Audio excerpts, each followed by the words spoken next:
I'll just pass you straight on to Karen. Thank you very much. Thank you very much, Tim, for the lovely warm welcome, and thanks everyone for being here. And I have to extend a very big and warm special thank you to Richard Saunders and the extensive team of tech people who have really bent over backwards to get all this happening tonight and all the behind the scenes tech stuff working. So thanks very much. Unfortunately, Richard is not well, so get well, Richard. We wish you were here. I'm very happy to be here and meet you all. Yesterday I had the pleasure of meeting with Annie McCoven and doing a talk with her about the book, about DV. And Tim, so you've kind of mixed up my three most recent talks altogether, and it is very confusing. I've been talking about a few different similar topics all together, but this one is catfish, scammers and other online predators. The book, I draw a lot from my personal experience and the experiences of other women because the personal is often universal and very relatable, and because these are very important topics. And also, just for disclosure, my degree is in visual communications, not in sociology or psychology. So I'm a layperson doing research and drawing on personal experience. You may have picked up that I do rather focus my research topics on women, particularly on the safety of women. And why? Because literally our lives depend on it. The current rate of women and their children being killed by a partner or ex-partner in Australia is now more than 1 per week. So you can see why I focus on the safety of women. And sadly, in the time I was preparing these slides, I had to update this slide twice, as recently as last Monday. So that's how much of an issue women's safety is. And according to the Australian Bureau of Statistics, based on figures from police agencies, 97% of sexual assault offenders are male. Oh, I should say also, questions or comments, please hold on till the end and we'll have time for those, hopefully. Here are the scam statistics from ScamWatch, because what I was just saying is a preface. Now we're getting stuck into the topic. When it comes to scamming, around 250,000 scams are reported to the ACCC in Australia each year. And scams are also notoriously underreported because people are embarrassed, people are ashamed. So that's just the ones that have been reported. We know there's going to be more than that. Also, there's people who have been scammed unknowingly, so they haven't reported, and people who are currently being scammed and don't know yet that they're being scammed. So it's hard to put a number on it, but the numbers are quite shocking. Investment scams are by far the most common, and I'm not really talking about those tonight. It's followed by romance scams, which is more of what I'm talking about tonight. Investment scams are more common among men, looking at scam types by gender in the first graph. In the second graph, looking at females, the romance scams are much higher than they are for males. I do acknowledge that men are also targeted by scammers, and men lose more money apparently to scammers than women do, but essentially because it's women being sexually assaulted and murdered and assaulted by men, as well as being scammed in equal numbers, that's where my focus is. In terms of age, for all genders, the majority are aged 50 and over, with the highest category being 65 plus. So I'm focusing on love, dating and romance scams, all the same thing, because they concern the safety of women and fall within my personal experience. So my research is collected from my own Facebook page, my newsfeed, friend suggestions, my messenger. So everything I show you tonight has come up on my screen. This type of scam targets lonely people on dating apps, or what we used to call lonely hearts. But in the modern world, it's really just ordinary people, not lonely hearts, who are on dating apps and Facebook and other social media and looking to connect with somebody, maybe date, maybe have a relationship, and really just people who are on social media. I'm currently not on dating apps, and these things are still coming up for me on social media.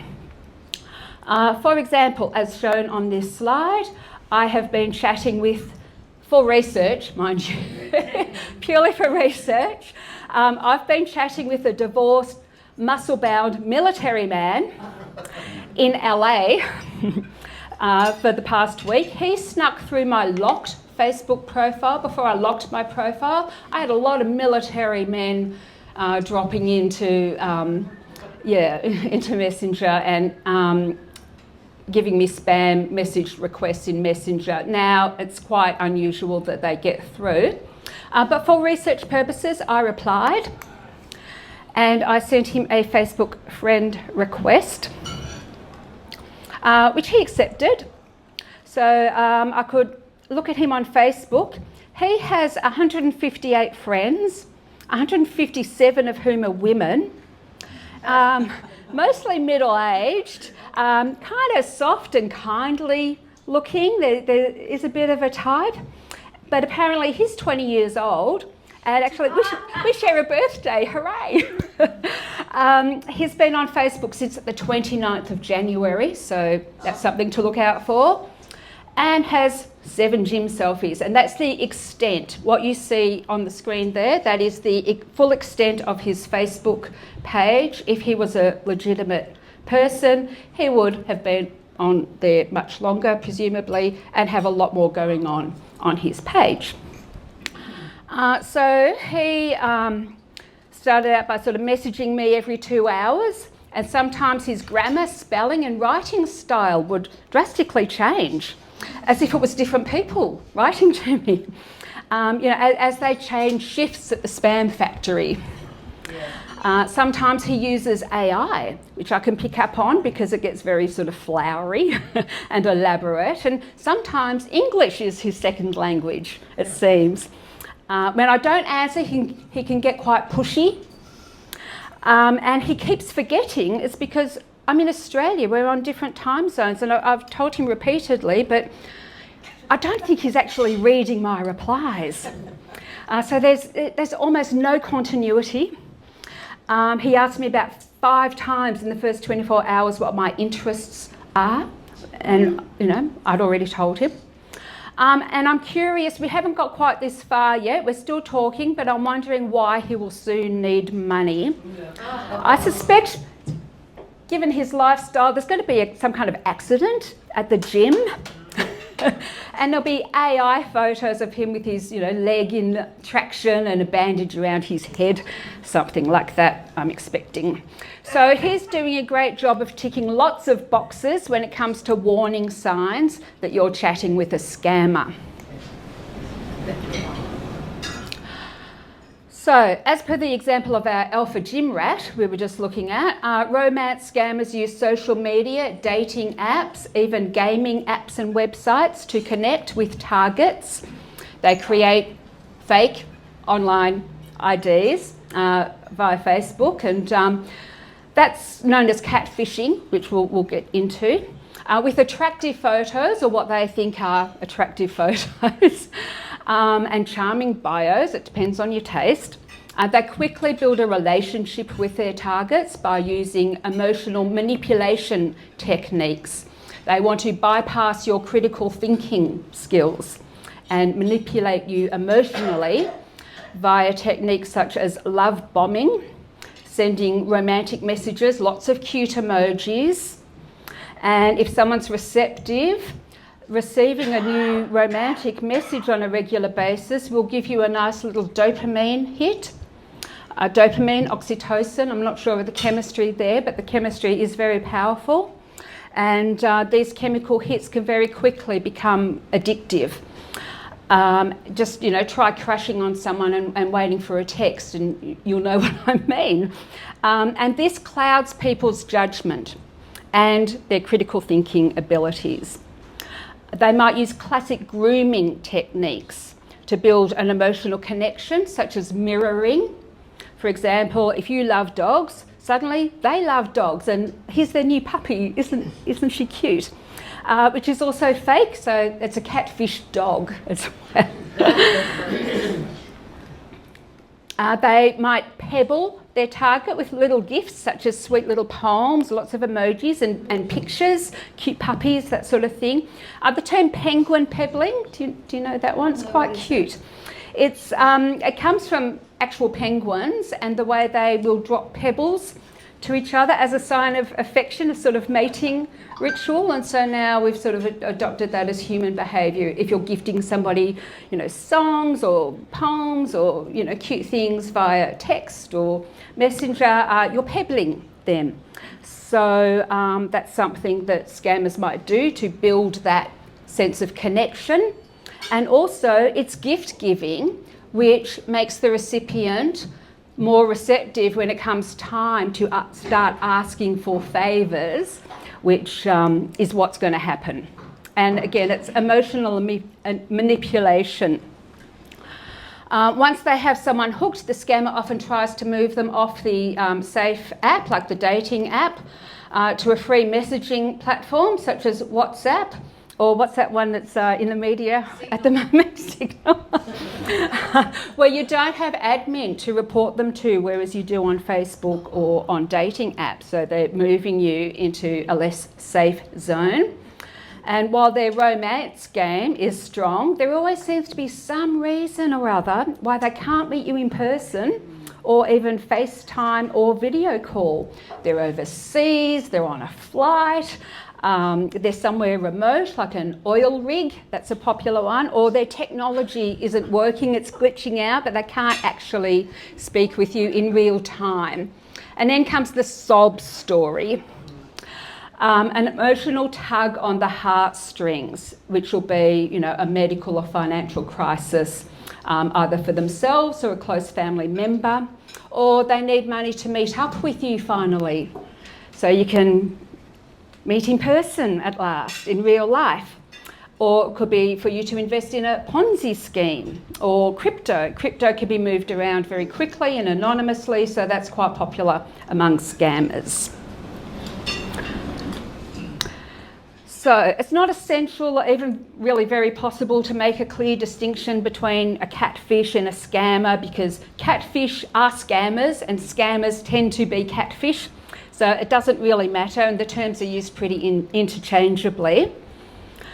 But technically, a catfish is someone who will create a fake online ID with stolen photos or stock photos or AI-generated images of an attractive person or celebrity, and we'll look at one of those in a bit.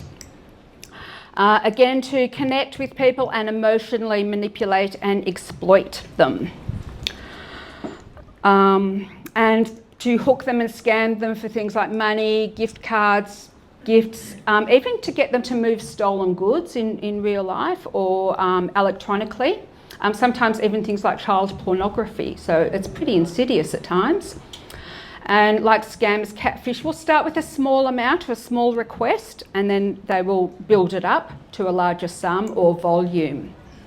According to ScamWatch, the Australian Government National Anti-Scam Program, 1 in 3 victims of a scam have been scammed more than once. I'm not sure if that's by the same scammer or different scammers, maybe a combination. And then there are second-tier scams who will contact someone who's been scammed, so presumably the same scammer, to offer to help them get their money back, which of course is a timely offer and one that they're in need of, so you can get scammed again trying to get your money back.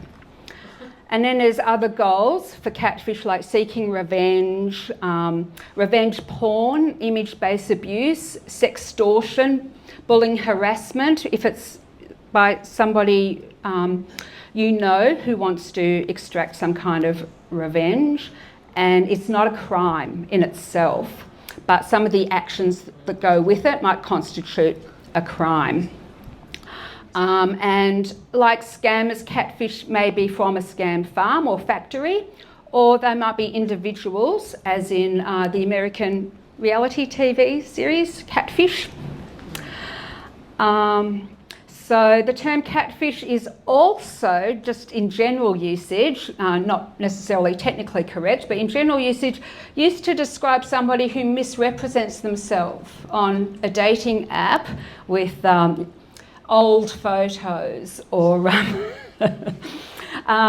my experience on Tinder was every single one of them was a catfish, either because they were considerably older than their profile photos, 6 inches or more shorter than their stated height, as if you're not going to notice when you actually meet.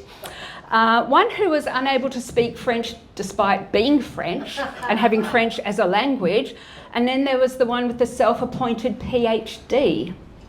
So catfish can take many varied forms. So that's why I gave up Tinder. So that's another story or another upcoming book. So let's meet another one from Facebook and Messenger. Millicent Moses, and kudos to the scammer who thought up that name, that pseudo-religious name there. So he also slipped past my locked Facebook profile and into my Facebook Messenger. He has some beautiful, if somewhat scattered, sentiments to share with me, for which I thanked him. And I hope to continue the chat to see where it would lead. And while waiting, excuse me, I thought I would check out his Facebook profile. And isn't he beatific? The cotton caftan, the beads, a very nice touch. He's like a cult leader from Central Casting. Yeah, the dog. I'm a God-fearing man, trustworthy. My hobbies, I love swimming emoji, singing and dancing. I do have a dog. Oh, so that's winning. And the poor dear heart, yes, he is widowed since the 18th of March 2025. Now hang on a minute.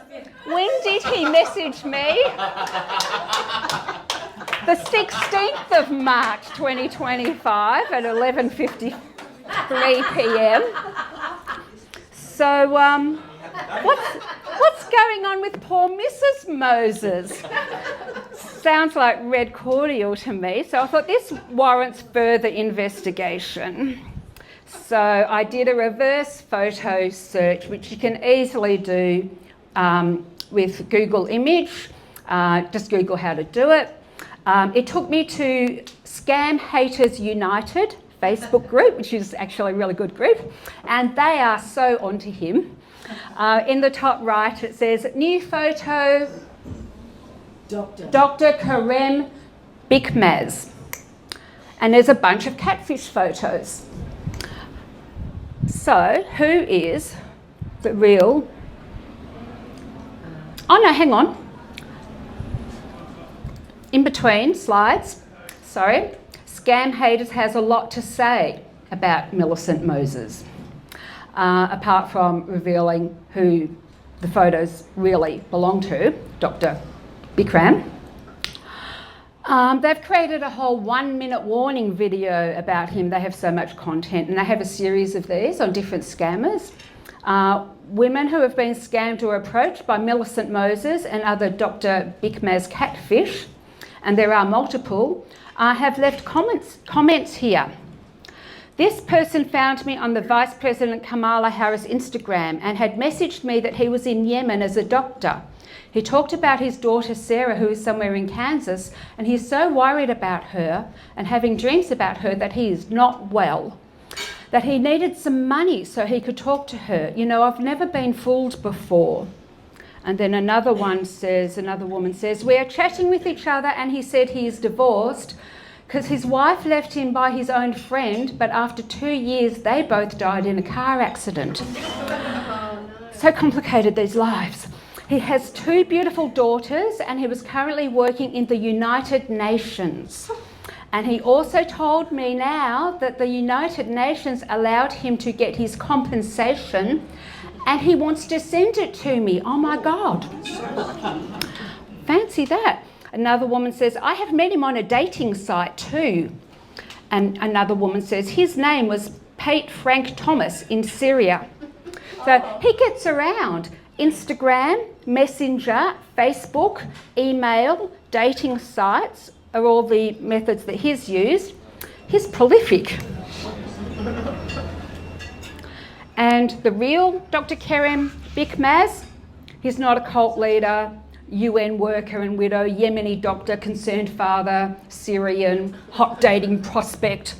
He's a top-level neurosurgeon and microsurgeon in Istanbul with almost 100 published scientific publications, and is a member of 8 very prestigious Turkish and international neurological and surgical societies.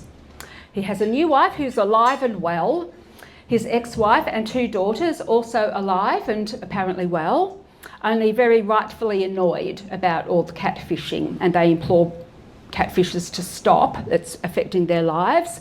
It can be very detrimental to the lives of people who have had their image stolen, and especially people who have had their ID stolen, their credit rating destroyed, all kinds of implications for people.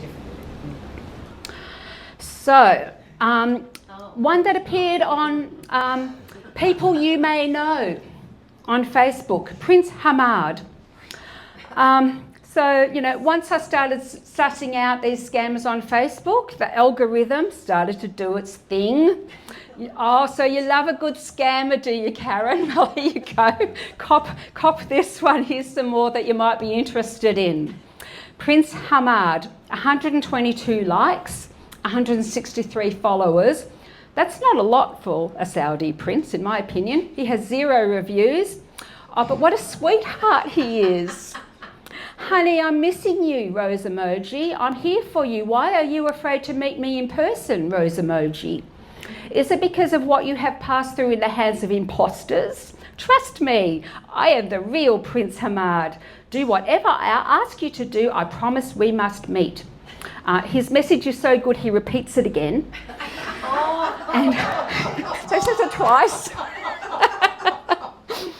And then he says, send me a message directly, with fingers pointing below.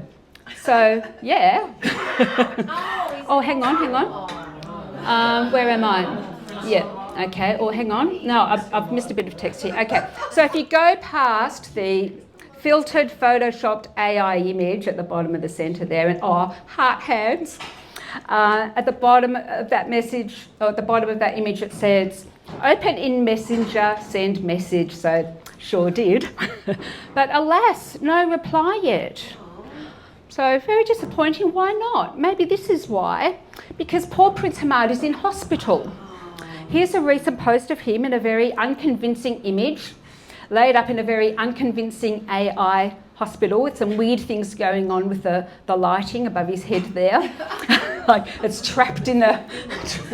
yeah, very, very strange. And also some weird things going on with his face. And yeah, blah, blah, blah. I have accident. I am begging. Who can help me payment bill in the hospital? Any amount you can afford. Philippine, please. I need people in Philippine who will give me 5,000 peso when I come back from the hospital. I will love you with all my heart. I am not lying. I am not a scammer. This is all one sentence. Because there are impos that use my picture online on social media. That is the truth, my love. 19 emojis. So that's why I haven't heard from the poor creature. There is a plague and a pestilence of Prince Hamads on Facebook. I counted 900 Prince Hamads, and that little scroll just kept showing there were more and more and more, and I just had to give up. For my efforts, I have now been bombarded with people you may know. Prince Hamad, add friend. Well, I've already tried that. I'm not falling for that again. So finally it dawns on me, could this be a catfish? So while I wait for my private message from the one and only Prince Hamad to be answered, I Google search for the real Prince Hamad. And what do I find? There is no real Prince Hamad.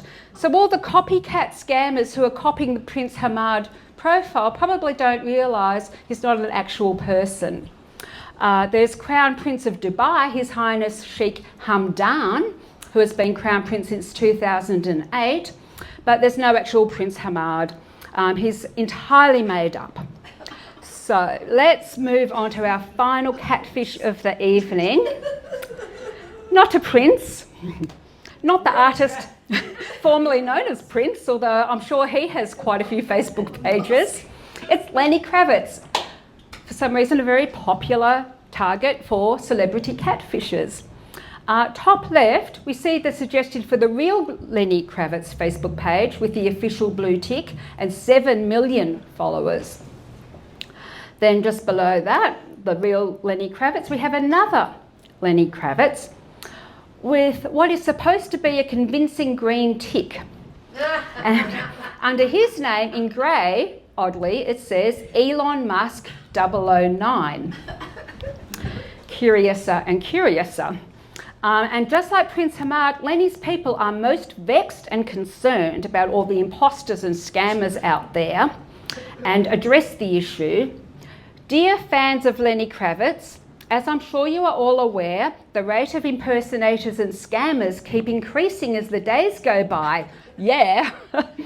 A lot of unassuming individuals have been robbed of their money, all because of the love they have for Mr. Lenny. Due to this, there has been a lot of distrust from fans recently. I urge you all to keep believing and keep on loving Mr. Lenny. Some of our team members have already been dispatched all around social media to avoid and try to counsel those who have been scammed, or those unassuming individuals who have been scammed, and are being offered help to get their money back, maybe. Blah, blah, blah. Sincerely, Clegg, personal manager of distribution for LK. So these are, while they're horrendous, are also quite often hilarious. So there's over 100 Lenny Kravitzes on Facebook, and I obviously picked the right one, luck would have it, because he commented on one of my Facebook posts to thank me for being such a great fan and remember to watch out for imposters. And he sent me a personal message via Messenger. Unlike Millicent Moses, who messaged me first and then totally left me hanging and then ghosted me. And Prince Hamad, who says, we must meet, send me a message directly, and he can't even ask a nurse to message me for him. No, Lenny Kravitz messaged me and commented on my Facebook page. So here's my real love. Look, I'll show you. Are you jealous much?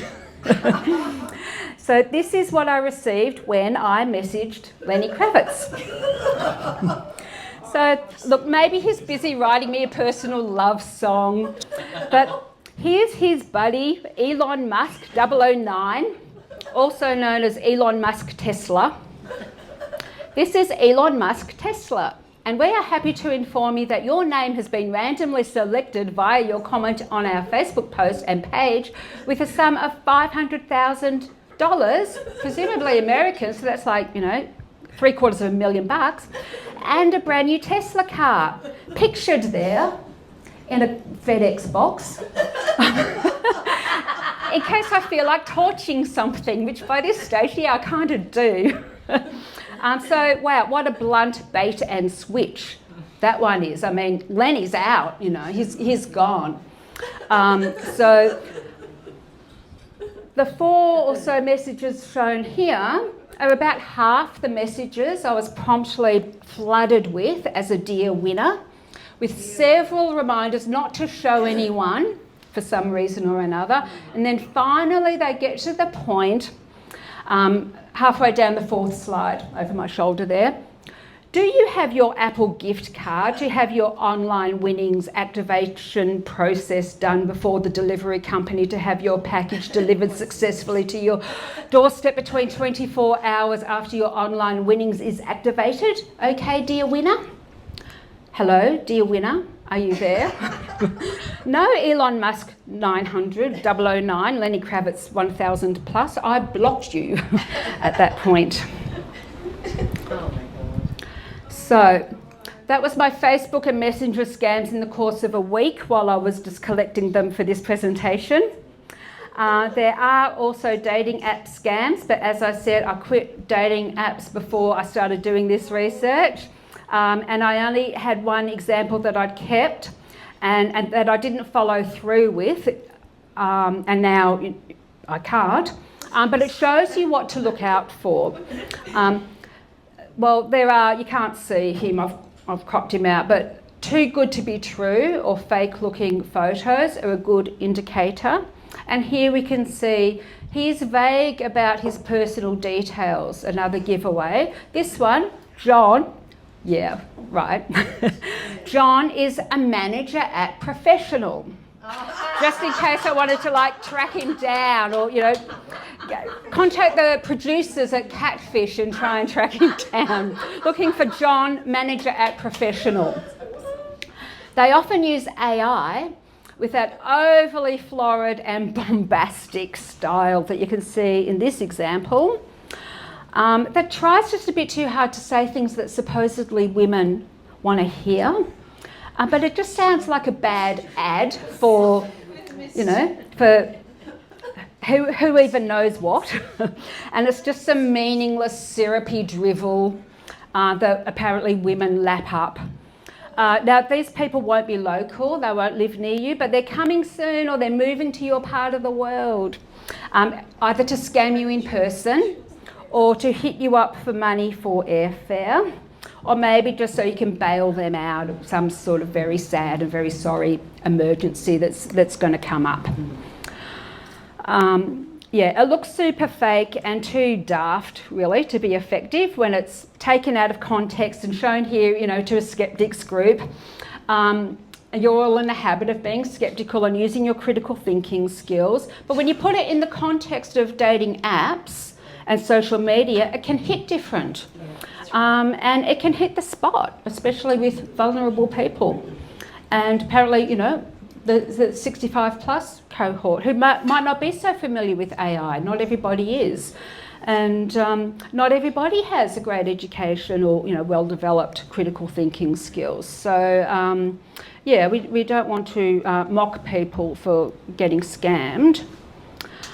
None of us are fully immune. And best not to get too complacent. Scamming is constantly evolving and it's very responsive, and it's very responsive to time of year or world events. For example, we see ATO, you know, tax office phishing by text or other media around tax time. And scamming is very successful big business. To the tune of nearly $320 million in Australia in 2024 from around 250,000 reported scams. So we know there's more than that. The figures for 2023 were even higher, with over 300,000 reported scams, netting nearly $500 million. Just in Australia. So hands up who's never been scammed and doesn't know someone who doesn't know someone who's been scammed. Okay, well probably you're next. No, I've been scammed. I was scammed a few years ago now by a fake Australia Post phishing email. It was first thing in the morning. You might have heard of this one. I wasn't properly awake and I was waiting for an important delivery from a friend overseas, so it just happened to be timely. They claimed there was insufficient postage, so all I needed to do was send them $5 or something to complete the postage. And that, because it was a small amount, it didn't occur to me that it's a scammer. And And of course, this would be followed up by a much larger amount. So then, as soon as I gave them my credit card details, I realised what I'd done, and I contacted the bank. Thankfully, they hadn't withdrawn any money yet, but I had to cancel the credit card. You can't just put a block on a payment. You have to cancel your credit card, wait 5 days for a new one, change your credit card details with every organisation, business, everywhere you've got your credit card with, so it's a colossal pain. And I was pretty shook that I fell for it. They could have got away with a lot of money. I've also been scammed by a phone call, which is apparently a phishing scam. The different types of scams have different names. Smishing is a text scam. Everything has to have a name nowadays, doesn't it? From somebody very persuasive, very charming and persuasive, insisting I need to change my superannuation fund over from one company to another because it had been bought out by that second company. And somehow they had quite a few details about me and about my superannuation fund that made me think they must be legit. So I actually did that, and then I had to undo it, but it was scary that they actually had so much information about me and my super fund. I don't know where they got it. So be alert, not alarmed, but yeah, do stay alert, and maybe try the ScamWatch Scam Sense test. I don't have any affiliation with ScamWatch. I know I'm using quite a bit of material from them, but it is a good resource. And if we had more time, I would have done a test with you here tonight, just for fun, but give it a go. Can't we do the test? Not really. you can have fun at home doing that at home. Yeah, but if we had time, I would have done the test tonight, and anyone who failed would have got a brand new Tesla. $500,000, yay. The quiz is in very plain English, as it should be accessible, and so it seems pretty basic. But I got 7 out of 8. I got one wrong, and I've been doing research and reading their website. So it's not easy to, it's not difficult to be tricked. Not that they're trying to trick you, they're trying to educate you. They have a lot of useful tips along the way, such as having a separate credit card for online purchases with just a small amount of money on it, which is a good idea. So the ScamWatch site also tells you about all the different types of common scams. I've only touched on a few, and they try and keep up to date, keep track of what scammers are up to currently. And yeah, it provides a lot of information about online and social media safety. Now, I've just given my top 5 online scam safety tips just to finish off. But of course, if it seems too good to be true, it generally is. That is not your prized Tesla in a cardboard FedEx box being sent to you on a conveyor belt image. And Lenny Kravitz isn't waiting to meet you and hoping to meet you, sorry to tell you. So number 1, as a good general rule of thumb, question everything and provide nothing, no personal or financial details. 2, check for reviews and scam reports by searching before you purchase. Search before you perch. There you go. I just made that up then. It's memorable. I'll use that one myself. Search product name and scan, product name reviews, person name, scan, and you'll be amazed how often, something comes up when you're suspicious. Do a reverse image search via Google. Just Google how to do it. It is easy. And don't click on links or download anything that you're not sure about, not just in emails, but also in texts and in Messenger, any format, if you don't know and trust the sender, or check with the sender first. You may be clicking on malware or spyware. And don't accept Facebook friend requests too from a friend that you already have, because that generally means that they've been hacked, and notify your friend so they can make a warning post to all their other friends and report it. Number 5, check email and web addresses and phone numbers. Don't click on the ones provided in an email or text or whatever. Google them separately or use the ones in your contacts. And beware of unverified or weird-looking email or web addresses. They might have subtle differences. I mean, sometimes it's laughably obvious, but sometimes it's subtle. Could be a 0 instead of an O, or just a very subtle change. Like an Aldi product name is related to an existing product. It's just a bit of a change. So.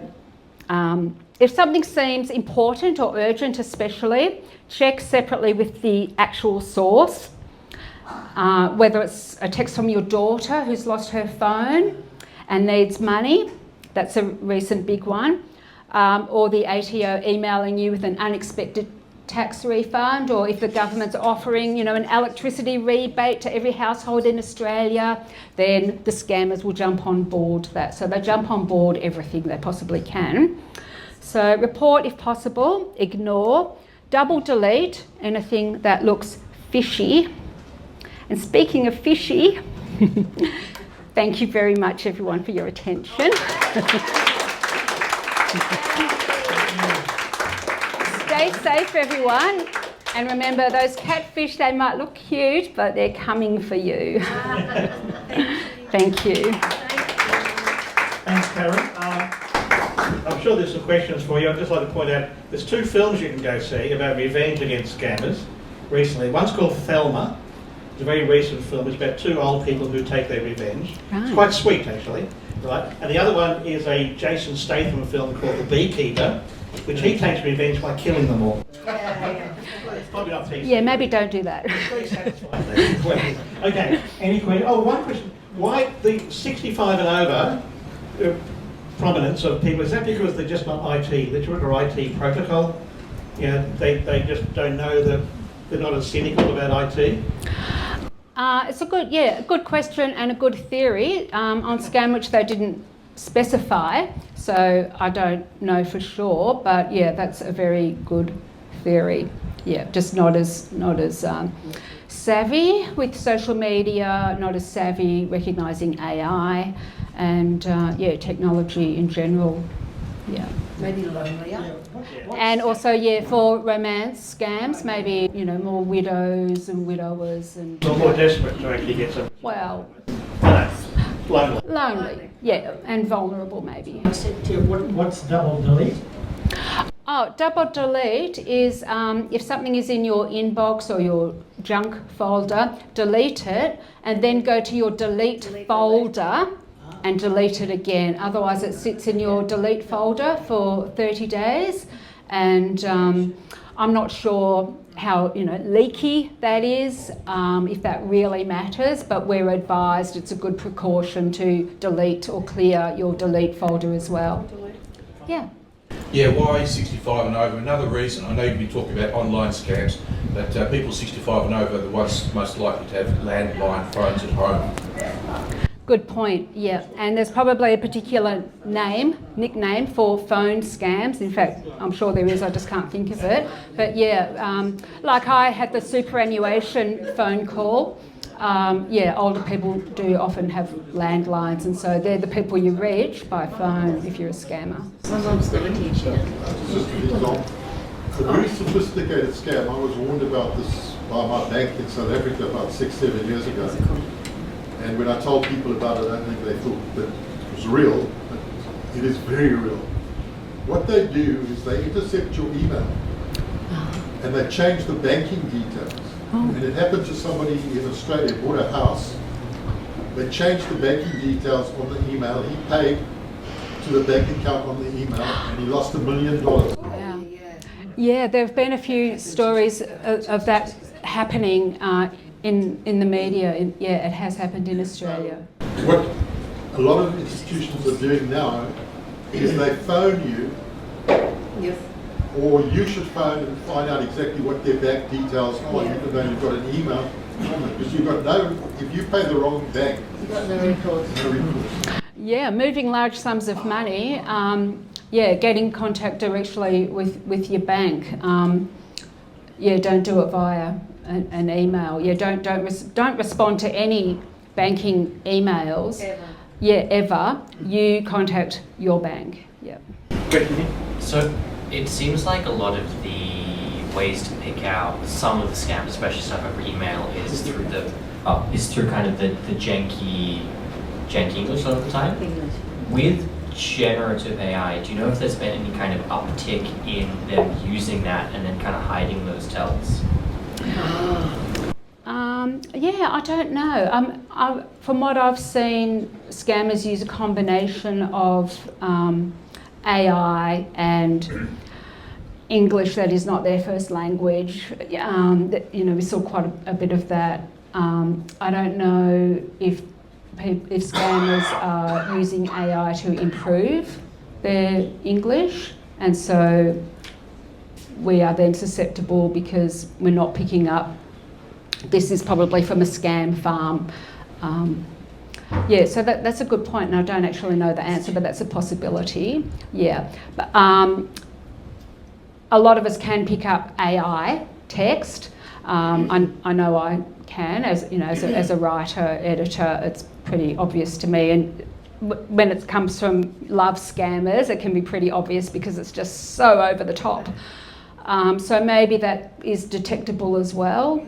But if they do it well, good point.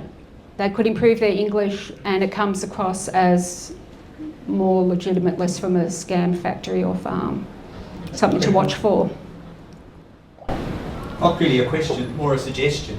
If you have any passwords that are less than 20 characters long, and if you're not using 2FA or multi-factor authentication, then get onto it.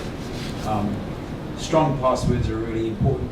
I don't believe emails are intercepted. I think the thief actually hacked into the email account just by guessing the password. And sometimes people use very weak passwords or ones that are easy to guess. Yeah. I've had friends whose email accounts were hacked because their passwords were weak, and then soon afterwards I received emails saying they were in a hotel somewhere and had lost their wallet had been stolen and they needed money. It was obvious, to me, but other people may fall for it.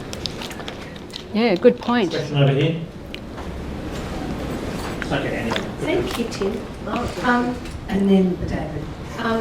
Karen, the scam farms you talk about, where are they, and how do you know how big they are, these scam farms? I didn't look into it. I'm aware of them, scam farms and scam factories, and sometimes the people working there are slaves, and sometimes it's child labour and child slaves. I don't know the locations necessarily. I suspect underdeveloped countries, but I don't actually know that, so don't quote me. But that's a really good thing to research and do more of an expose on. Yeah, really, really good point. We do need to know a lot more. There was one in New York, but Jason Statham killed them all. So. Thank God for him, right?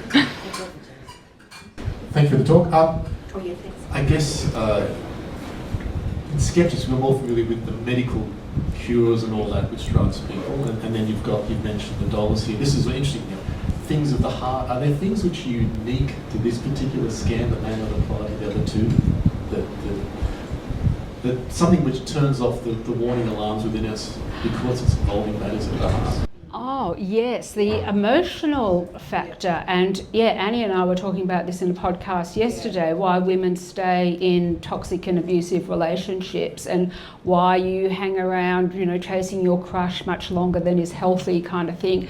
Because there's a chemical addiction involved in being love bombed and having somebody shower you with attention, and especially when it's online and it's coming to you via text or messages, and it's like ping, it's like a poker machine, and you get a hit, you get a dopamine hit, and you can very quickly become addicted to that, and it can be difficult to withdraw from. And the hedonic adaptation we talked about. Yeah. And the hedonic adaptation that Annie talked about it's an upcoming podcast in a few weeks on smart women who stay in toxic and abusive relationships. So the emotional factor.